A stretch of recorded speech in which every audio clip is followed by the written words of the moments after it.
เอ่อแช่เท้าได้ นั่งแช่เท้าได้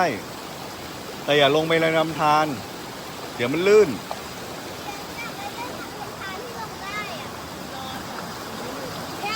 เนี่ยจะแช่ในนี้เลยก็ได้นะ เนี่ยลงมานั่งแช่ในนี้ได้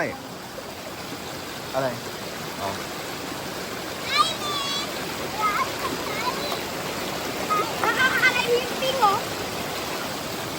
อะไร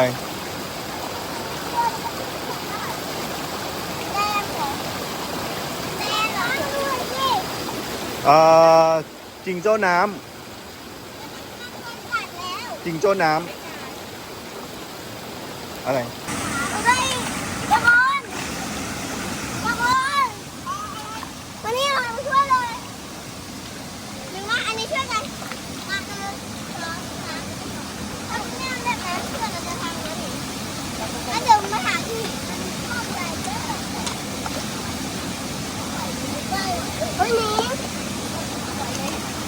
หนักเหรอ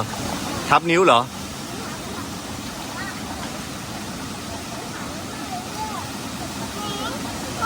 ไปซื้อจ้างเกิดตรงนี้ยากเกินไป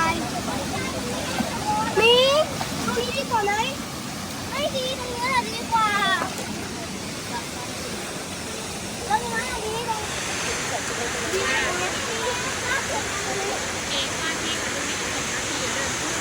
คนข้างใช่ไหม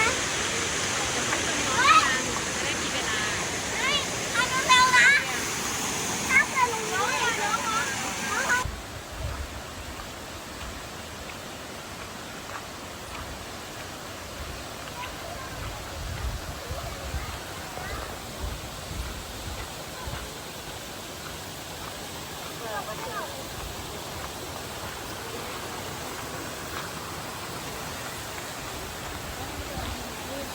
ค่อยๆเดินนะ